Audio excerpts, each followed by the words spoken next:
Hello guys, आप सब कैसे हो। आशा है कि आपकी तैयारी खूब चल रही है स्टेट की और सीटेट की।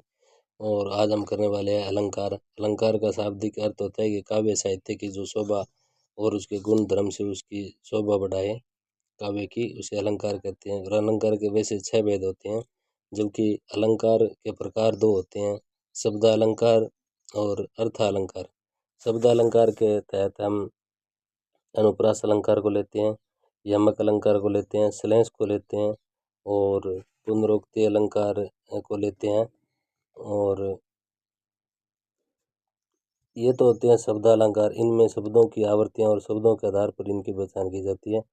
अर्थ अलंकार के अंदर हम लेते हैं उपमा अलंकार को, अतिशयोक्ति अलंकार को, मानवीकरण अलंकार को, उत्प्रेक्षा अलंकार को, रूपक अलंकार को और भ्रांतिमान अलंकार को इसमें शामिल किया जाता है।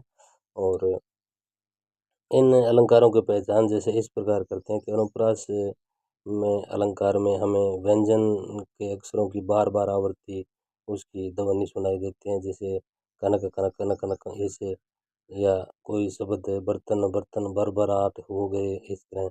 और यमक अलंकार में एक ही शब्द बार बार आता है, लेकिन उनके हर बार अर्थ अलग होते हैं, जैसे कनक कनक सो मादकता मदिकाए। जैसे कनक एक तो खाने वाली होती है और एक कनक जो धतूरे के लिए प्रयोग की जाती है।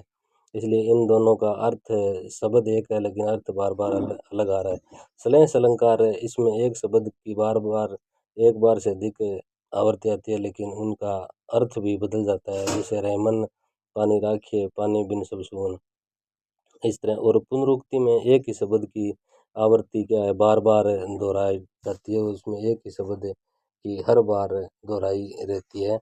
और अब आते हैं अर्थ अलंकार के तहत। अर्थ अलंकार में उपमा अलंकार की हम एक नॉर्मल सी पहचान बच्चों को बताते हैं। उसमें ये शब्द आपको मिलते हैं, जैसे सा सी से, इस तरह के वाक्य के अंदर हमें ऐसे शब्द मिलते हैं। और किसी अजीब चीज़ की तुलना की जाती है, वो इसमें उपमा की जाती है।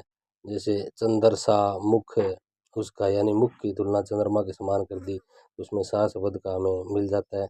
अतिशयोक्ति, इसमें कोई चीज़ को इतनी बढ़ा चढ़ा कर बोली जाती है कि उसकी हम कल्पना नहीं कर सकते। जैसे वानर के पूंछ में लग न पाई आग, उससे पहले लंका जल गई हो गई राख। और इसी तरह मानवीकरण अलंकार में मानव की तुलना जो प्राकृतिक चीज़ों के साथ की जाती है। और उत्प्रेक्षा अलंकार आता है इसके बाद। उत्प्रेक्षा अलंकार में ये से शब्द हमें मिलते हैं, जैसे मन मानो जन जानो और मानहु आदि, ऐसे शब्द हमें वहाँ पर मिलते हैं। और इसके बाद आता है रूपक अलंकार। रूपक